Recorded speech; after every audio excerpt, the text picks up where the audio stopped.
మాట ప్రపంచాన్ని శాసించే శక్తి ఉంది. ఇంతమందిని ఇక్కడ ఉన్నామంటే 2009 లోపే ప్రత్యేక తెలంగాణ వస్తుంది అనేటువంటి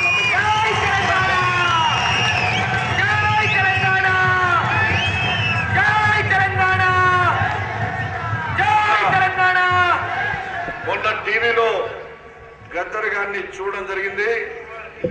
తెలంగాణ జాతర, నిజాం కాలేజ్ గ్రౌండ్ లో యాతర, ఇక మిగిలింది ఒకటే పాతర.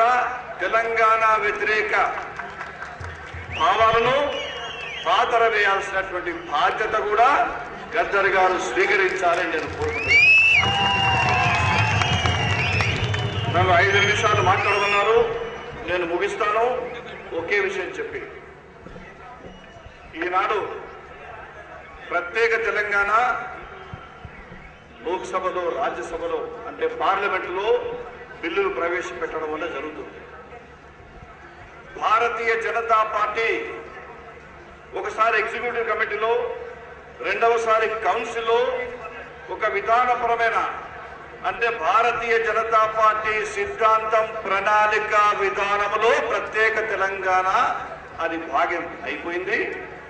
కాంగ్రెస్ పార్టీ బిల్లును ప్రవేశపెడితే మేము మద్దతు ఇవ్వడానికి నాడు సిద్ధంగా ఉన్నాం. కాంగ్రెస్ పార్టీ పైన ఒత్తిడి తీసుకురావాల్సినటువంటి అవసరం ఉంది. నేను అనుకుంటాను ఈ కళాకారులు వారి యొక్క బ్రహ్మాండమైనటువంటి గేయాలు, సాంస్కృతిక కార్యక్రమాలు ఖచ్చితంగా కాంగ్రెస్ పార్టీ యొక్క కళ్ళు తెరిపిస్తాయనేటువంటి నమ్మకం నాకు కలిగింది. కాంగ్రెస్ పార్టీ ఓట్లు జాయింట్ అకౌంట్ లో పెట్టింది. ఆ జైంట్ను ఓడగొట్టాల్సినటువంటి అవసరం ఉంది. దీన్ని స్పష్టంగా మనందరం కలిసి ఒత్తిడి తీసుకుంటాం. తెలంగాణ అనేది కేవలం భౌగోళికమైనటువంటి తెలంగాణ కాదు, సరిహద్దుల తెలంగాణ కాదు. తెలంగాణ సరిహద్దులతో తెలంగాణ ప్రాంత ప్రజల బ్రతుకులు ముడిపడున్నాయి. ముడిపడినటువంటి బీద ప్రజలను విముక్తి చేయడానికి కోసం ఈనాడు మనం ప్రయత్నం చేయాల్సినటువంటి అవసరం ఉంది. తెలంగాణ గ్రామాలు ఆత్మహత్యలు లేనటువంటి తెలంగాణను తెచ్చుకుందాం.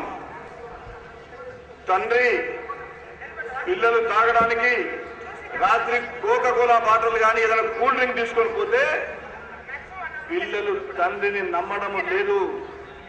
మా నాయన ఏమైనా విషం పోసి మమ్మల్ని చంపుతాడా అనేటువంటి భయంకరమైనటువంటి పరిస్థితి నాడు. ఈనాడు తిట్లు రాజకీయ నాయకులను తిడుతున్నారు. ఇటువంటి సంఘటనలు చూసి అన్ని రాజకీయ పార్టీలు సిగ్గుతో తలవంచుకోవాల్సినటువంటి పరిస్థితి ఏర్పడింది.